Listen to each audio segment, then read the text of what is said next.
এক নিঝুম রাতে যখন পৃথিবী গভীর ঘুমে মগ্ন, নবীজি সাল্লাল্লাহু আলাইহি ওয়াসাল্লাম আয়েশা রাদিয়াল্লাহু আনহার ঘরে শুয়েছিলেন। তার তৎসান্নয় চোখের সামনে হঠাৎ এক অলৌকিক নূরানি আলো জ্বলে উঠল। তিনি দেখলেন আসমান থেকে দুজন অতি মানবীয় সুন্দর নূরানি পুরুষ নেমে এসেছেন। তারা আর কেউ নন, স্বয়ং ফেরেশতা জিবরাইল আলাইহিস সালাম এবং মিকাইল আলাইহিস সালাম। একজন বসলেন নবীজির মাথার কাছে আর অন্যজন বসলেন তার পায়ের কাছে। তাদের শরীর থেকে এমন এক খুশবু বের হচ্ছিল যা দুনিয়ার কোনো আতরের সাথে মেলে না।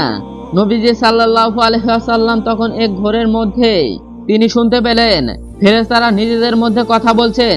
প্রথম ফেরেশতা জিজ্ঞাসা করলেন, হে আমার সাথী, এ মহান ব্যক্তির আসলে কি হয়েছে? কেন তিনি এত কষ্ট পাচ্ছেন?